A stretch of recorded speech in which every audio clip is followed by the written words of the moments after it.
Hi friends, நம்ம ஆட்டுக்கொட்டாயில் கொஞ்சம் வேலை நடந்துகிட்ருக்கு. என்னென்னு பார்த்தீங்கன்னா, எருவு தான் அள்ளிக்கிட்டு இருக்கோம். அதாவது இந்த இடத்துல கொண்டாந்து எருவு நம்ம கொட்டல, நம்ம கள்ளக்குடியெலாம் அள்ளி போட்டோம் இல்லையா, அதை வந்து திங்கும்போது அதுங்க சாணியை போட்டு போட்டு அந்த கள்ளக்குடியை அமைங்க அந்த இடத்துல ஒரு எருவாகவே ஆகி போச்சு. எல்லாம் படிஞ்சிடுச்சு, சுரண்டி எடுக்கிற மாதிரி தான் இருந்துச்சு. அதுதான் பண்ணிகிட்டு இருக்காங்க. ஒரு 4 பேர் வந்திருக்காங்க. டிராக்டரில் தான் நம்ம எடுத்துக்கொண்டு கொல்லையில் கொட்ட போகிறோம். நம்ம ஆடுங்கள்லாம் பாருங்கள், புது ஆளை பார்த்ததுமே எல்லாம் கப்பு சிப்புன்னு போய் சைலண்டாக படுத்துட்டானுங்க. இல்லைன்னு வச்சுக்கோங்களேன், இந்நேரம் மேயறதுக்கு வந்து கேட்டுக்கிட்ட வந்து நின்று வாழ்வாழ்னு கத்திட்டு இருந்துருப்பானுங்க. இப்போ மணி வந்து 7:30 ஆகி போச்சு. ஆனால் சைலண்டாக படுத்துருக்காங்க பாருங்கள். இதேமாரி யாராச்சும் புது ஆளை பார்த்துச்சுன்னா சைலண்டாக கப்பு சிப்புன்னு இருக்குங்க. நம்ம எருவு அள்ளி கொட்டுறதுக்கு டிராக்டரும் வந்துடுச்சு. இதில் தான் ஏற்றிட்டு கொண்டு கொல்லையில் கொட்ட போகிறோம். எரு வந்து பயிர் வைக்கிறதுக்கு அடிக்கிறோமோ இல்லையோ, ஃபஸ்ட்டு வந்து ஆட்டுக்கொட்டாயில் உள்ள எருவெல்லாம் ஃபஸ்ட்டு கிளியர் பண்ணிடணும். ஏன்னா 2 வருஷம் ஆயிடுச்சு நம்ம எருவு அடித்து. மழை பெய்ய அந்த எருவெல்லாம் திரும்பி கொட்டாய்க்கே வருது. கொட்டாயை பார்த்திங்கன்னா மழை நேரத்தில் நசன்னு ஆகிடுது. அதனால் ஃபஸ்ட்டு கொட்டாயை விட்டு காலி பண்ணணும், அதுக்காக அடிக்கிறோம். அடுத்தது பார்த்திங்கன்னா, இவங்களுக்கு வந்து தீவனம் வந்து ரெடி பண்ண போகிறோன்னு முன்னாடியே சொல்லியிருப்போம். என்னென்னு பார்த்திங்கன்னா, நம்ம வந்து சோளமும் கம்பும் தான் போட போகிறோம். அடுத்து அவுத்திக்கீரை கொஞ்சோண்டு போடலான்ற ஐடியா இருக்குது. இந்த எருவை வந்து நம்ம ஃபஸ்ட்டு ஸ்டார்டிங்கில் ஆடு மேய்ச்சோம் இல்லையா, அந்த கொலையில் கொண்டு கொட்ட போகிறோம். இந்த இடத்துல அள்ளினது மட்டுமே, அதாவது நம்ம கள்ளக்கொடி போட்டு திங்க வச்சோம் இல்லையா, அந்த இடத்துல அள்ளினது மட்டுமே ஒரு டிப்பர் அள்ளிட்டு போயிட்டு மீதி வந்து அங்கே கிடக்குது.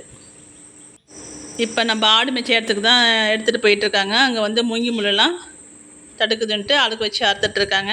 நம்ம ஆடுங்கள்லாம் பாருங்கள், ஒரு இடத்துல இல்லை, வண்டி சத்தம் கேட்க அந்த லாஸ்ட்டுக்கு ஓரானுங்க, அப்புறம் இங்கே பின்னாடி ஓடியாரானுங்க, பயந்துகிட்டே இருக்கிறானுங்க அவனுங்க. ஆடு வந்து மேய்ச்சலுக்கு இந்த வருஷம் படுற கஷ்டம் மாதிரி எந்த வருஷமே நம்ம ஆடுங்கள்லாம் வந்து மேய்ச்சல் இல்லாமல் இருந்தது கிடையாது. வருஷம் ஃபுல்லாக மேய்வானுங்க. நம்ம அடர்த்தீவனம்லாம் இந்த சீசனில் வைக்கவே மாட்டோம் எப்பயுமே. இந்த வருஷம் தாங்க வந்து அடர்த்தீவனமே வைக்கிறோம்.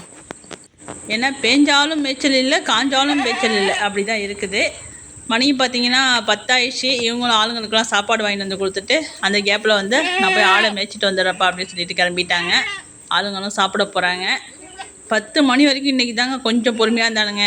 ஏன்னா ஆளுங்க புது ஆளாக இருந்ததும் கொஞ்சம் அமைதியாக இருந்துட்டானுங்க. நம்ம உடுக்க எப்போதும் போல் போகிறதுக்கு கஷ்டப்பட்டாங்க. அப்புறம் நம்ம கிட்டக்க வந்து ஓடிட்டாங்க. எப்படி விளாட்றாங்க பாருங்கள் உடுக்க பிள்ளை 3 பேரும். நல்லா குஷியாக இருக்குது அவங்களுக்கு. நம்ம இப்போலாம் மூடி வைக்கிறதில்ல, திறந்து விட்டுறது. தானாக உடுக்க போயிட்டு பாலை கொடுத்துட்டு திரும்பி இறங்கி வந்துடுது. இங்கே தான் நிறுத்திட்டு சாப்பிட போயிருக்காங்க எல்லோரும்.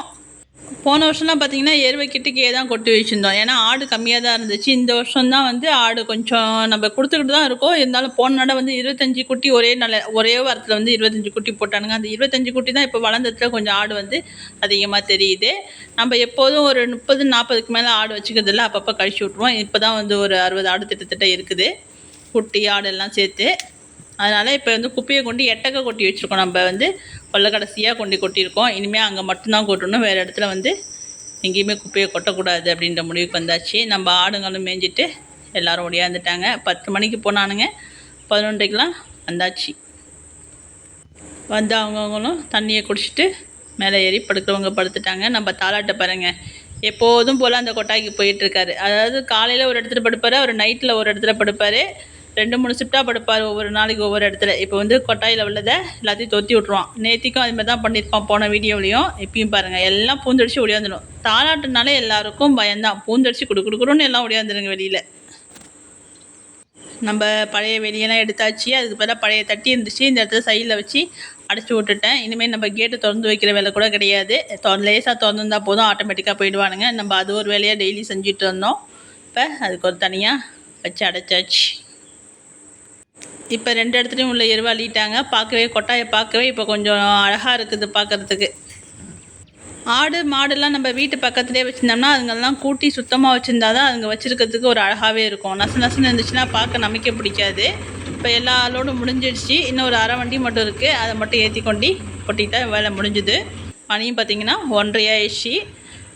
நம்ம ஆடு மிச்சம் இல்லையா, அந்த இடத்துல வந்து ஒரு 3 டிப்பரும், இங்கே வந்து நம்ம கலையெல்லாம் போட்டுருந்தோம் பாருங்கள், அந்த இடத்துல ஒரு 3 டிப்பரும், நம்ம கொலையில் வந்து மொத்தம் 6 டிப்பர் வந்து எருவு இருந்துச்சுங்க.